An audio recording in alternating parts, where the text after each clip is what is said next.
में हमने पैटर्न्स के बारे में बहुत डिटेल में समझा था और आज हम बात करने वाले हैं कुछ और इम्पोर्टेंट टॉपिक्स के बारे में, जैसे कि वॉल्यूम, ट्रेंड लाइंस और सपोर्ट और रेजिस्टेंस। ये तीनों भी चीज़ें टेक्निकल एनालिसिस में काफ़ी इंपॉर्टेंट हैं। अगर देखा जाए तो टेक्निकल एनालिसिस दो चीज़ों का एनालिसिस होता है, प्राइस और वॉल्यूम। प्राइस को तो हमने देख लिया और प्राइस के अनुसार हमने अलग अलग पैटर्न्स को भी देख लिया। अब वॉल्यूम का क्या, ये वॉल्यूम होता क्या है और उसे कैसे एनालाइज किया जाता है, इसे अब हम समझेंगे। तो वॉल्यूम हमें बताता है कि उस दिन कितने शेयर्स ट्रेड हुए। जैसे कि आप यहाँ पर TCS के शेयर डिटेल्स देख सकते हो। तो TCS के डिटेल्स में आप यहाँ पर देख सकते हो कि 17 सितंबर 2019 को TCS का वॉल्यूम 27,96,530 था।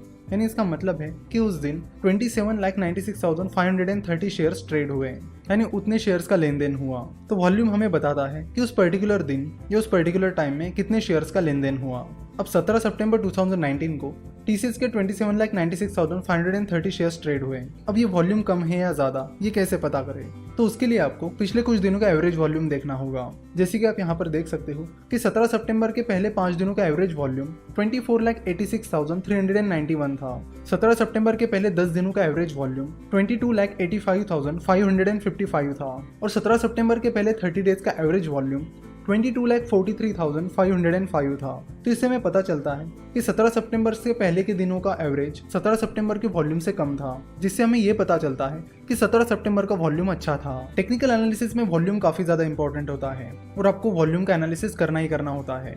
तो जिस दिन ज्यादा वॉल्यूम होता है तो उस दिन ये माना जाता है कि उस दिन जो भी मूवमेंट हुई है वो इंपॉर्टेंट थी। यानी मान लेते कि दो रिवर्सल पैटर्न्स हैं। एक दिन के रिवर्सल पैटर्न के दिन वॉल्यूम कम था और एक दिन के रिवर्सल पैटर्न के दिन वॉल्यूम ज्यादा था। तो ज्यादा इंपॉर्टेंस उस रिवर्सल पैटर्न को दिया जाएगा जिस दिन वॉल्यूम ज्यादा था। अगर किसी दिन रिवर्सल पैटर्न आता है या कोई इंपॉर्टेंट पैटर्न आपको दिखाई देता है जिसके बेसिस पर आप डिसीजन लेने जाते हो और तभी आपको लगता है कि उस दिन का वॉल्यूम काफी कम है, तो आपको उस बेसिस पर डिसीजन नहीं लेनी चाहिए। दोनों भी चीजें इंपॉर्टेंट हैं, पैटर्न और वॉल्यूम। सही पैटर्न और स्ट्रॉन्ग वॉल्यूम इंडिकेट करता है कि वो जो पैटर्न है वो स्ट्रॉन्ग है। जनरली आपको वॉल्यूम कैंडलस्टिक चार्ट में नीचे इस तरह दिखता है, जिसकी मदद से आप चेक कर सकते हो कि उस दिन वॉल्यूम कम था या ज़्यादा, और फिर आप वॉल्यूम और कैंडल दोनों को चेक करके अपने डिसीजन ले सकते हो। तो अब हम बात करेंगे ट्रेंड लाइन के बारे में। ट्रेंड लाइन भी टेक्निकल एनालिसिस में बहुत इंपॉर्टेंट होती है और ट्रेंड लाइन का इंपॉर्टेंस इसलिए है क्योंकि ट्रेंड लाइन से हमें ट्रेंड पता चलता है कि मार्केट में कौन सा ट्रेंड चल रहा है, अप ट्रेंड चल रहा है, डाउन ट्रेंड चल रहा है या फिर कोई भी ट्रेंड नहीं चल रहा है। तो यहाँ पर एक ग्राफ है और इस सिंपल ट्रेंड लाइन से हमें पता चलता है कि इस स्टॉक में अप ट्रेंड चल रहा है। तो जब तक शेयर प्राइस इस ट्रेंड लाइन को ब्रेक नहीं करती है तब तक माना जाएगा कि ट्रेंड चल रहा है, और शेयर प्राइस जैसे इस ट्रेंड लाइन को ब्रेक करती है तो माना जाएगा कि वहां पर वो ट्रेंड खत्म हो गया है और फिर वहां से या तो दूसरा ट्रेंड शुरू हो सकता है या फिर कोई भी ट्रेंड नहीं हो सकता है। अब हम बात करेंगे सपोर्ट एंड रेजिस्टेंस के बारे में। आपने कई बार न्यूज़पेपर में, न्यूज़ में या कहीं पर भी सपोर्ट एंड रेजिस्टेंस का जिक्र जरूर सुना होगा। टेक्निकल एनालिसिस में सपोर्ट एंड रेजिस्टेंस बहुत जनरली यूज की जाने वाली टर्म है। तो चलो देखते हैं कि सपोर्ट एंड रेजिस्टेंस क्या होता है। तो शुरुआत करते हैं सपोर्ट से। सपोर्ट हमें स्टॉप लॉस सेट करने में मदद करता है। कैसे, चलो देखते हैं। जैसे कि यहाँ पर आप देख रहे हो कि नीचे ये स्पेसिफिक प्राइस है जहां पर जाकर वो शेयर प्राइस फिर से यू टर्न ले रही है, यानी फिर से ऊपर जा रही है। जैसे कि आप देख सकते हो कि बार बार शेयर प्राइस यहाँ तक आके गिरती है और यहाँ से आके फिर से उभर जाती है और फिर इन डॉट्स को जोड़कर हमें सपोर्ट लाइन मिल जाती है। तो सपोर्ट लाइन हमें बताती है कि सपोर्ट लाइन के पॉइंट पर बाइंग प्रेशर ज्यादा है, यानी बाय करने वाले ज्यादा है, जिससे शेयर प्राइस उस लाइन के नीचे नहीं जा रही है। इसलिए सपोर्ट का उपयोग ट्रेडर स्टॉप लॉस के लिए करते हैं। तो सपोर्ट लाइन ड्रॉ करने का तरीका बड़ा सिंपल है। आप इस ग्राफ को देखकर तुरंत पहचान सकते हो कि कौन कौन से पॉइंट पे आकर शेयर प्राइस फिर से वापस ऊपर चली गई है, और उन पॉइंट्स को जोड़कर आप सपोर्ट लाइन बना सकते हो जो कि आपके लिए आपका स्टॉप लॉस का काम करेगी। पिछले कुछ एपिसोड्स में हमने जितने भी पैटर्न्स देखे हैं उसमें हमें ये तो पता चला कि अब शेयर को बाय करना चाहिए या फिर सेल करना चाहिए, लेकिन ये नहीं पता चला कि उस शेयर का स्टॉप लॉस क्या होना चाहिए, उसकी टारगेट प्राइस क्या होनी चाहिए। तो इन चीज़ों के लिए हमें सपोर्ट एंड रेजिस्टेंस पर डिपेंड रहना होता है। सपोर्ट के बाद अब बात करते हैं रेजिस्टेंस की।